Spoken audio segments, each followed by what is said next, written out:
Hello and welcome to my solo travel school. My name is Ebony Walden. I've been to 45 countries in all 50 states. And in this several part series, I will teach you how to solo travel like a boss. This first session will focus on what are the 6 travel archetypes, where you fit in, and what are some different activities or locations that you might want to do based on the kind of traveler you are.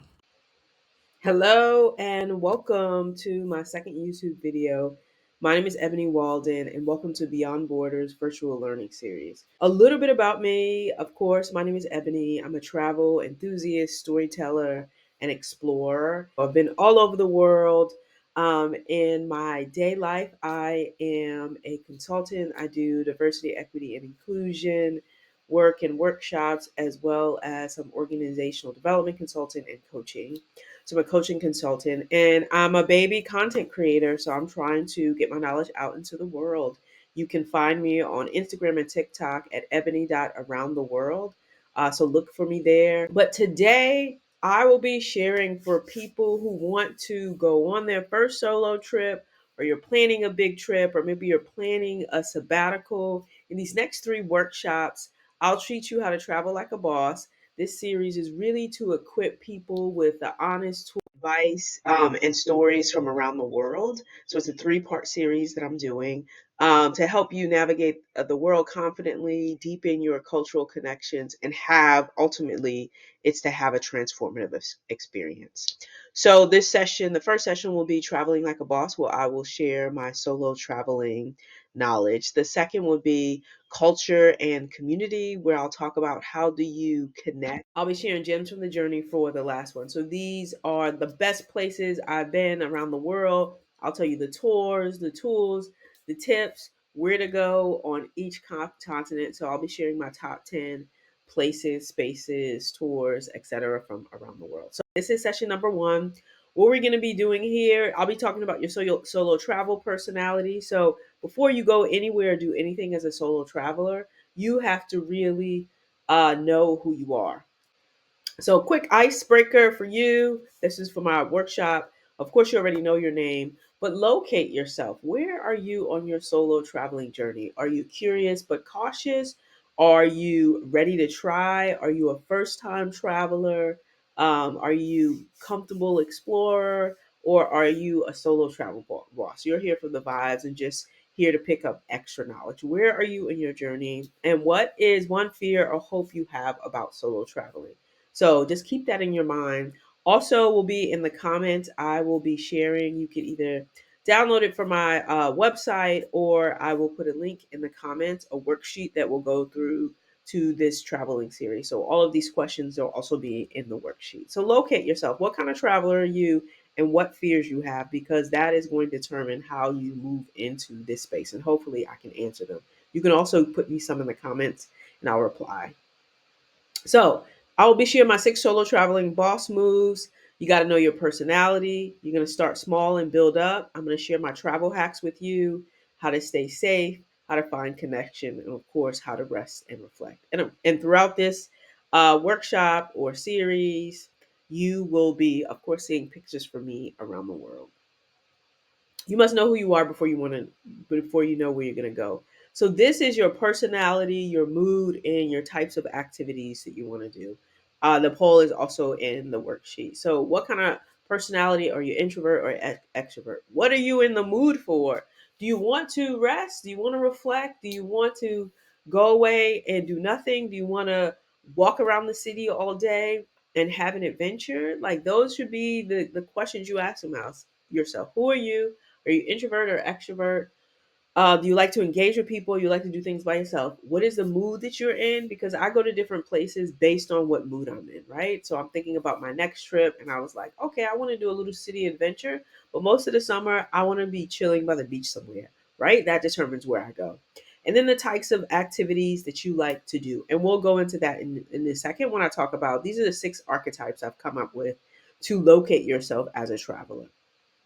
So, archetype number 1, are you a history and cultural explorer, right? So that means you like museums, landmarks, your favorite places or things to do would be wandering, uh, ancient buildings, ruins, attending cultural festivals, etc., etc., that's going to be you. Places you might go are Machu Picchu, Cape Coast if you want some African American history of the transatlantic slave trade. Cartagena is good if you want that from an Afro Colombian perspective, or uh, Kyoto in Japan. You can get a lot of the cultural history of Japan. Like that's the cultural capital there, right?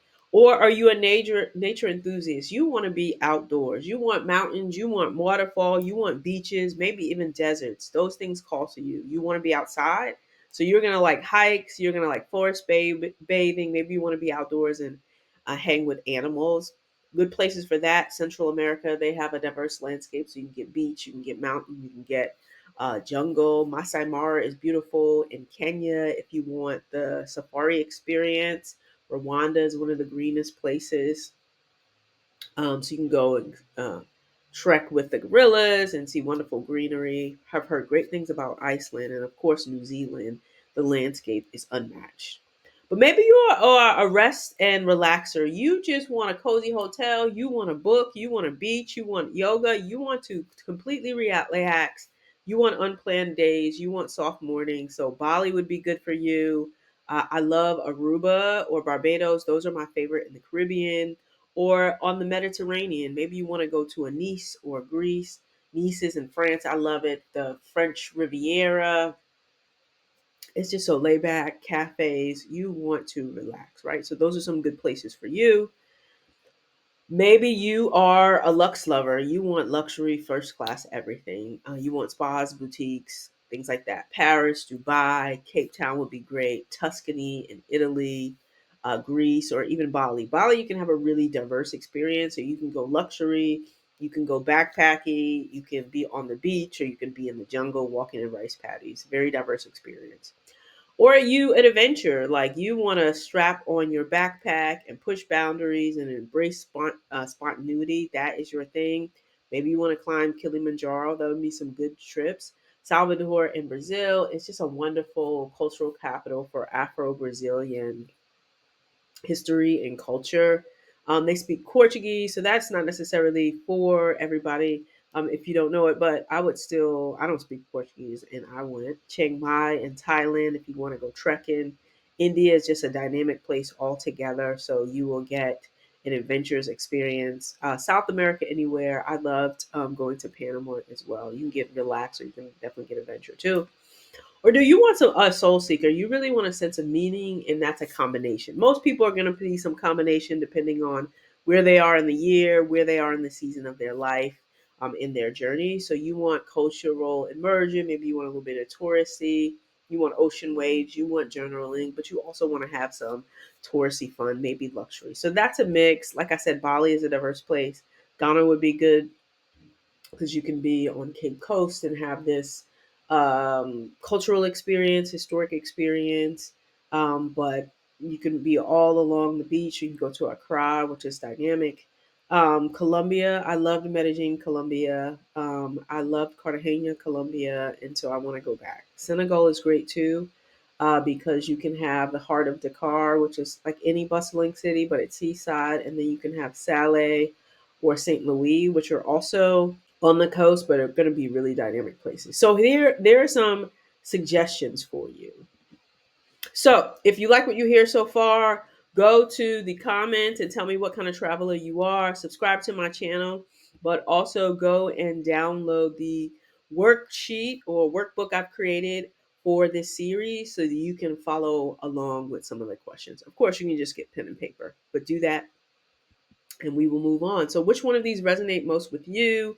Is it one? You can rank them. Is it all of them?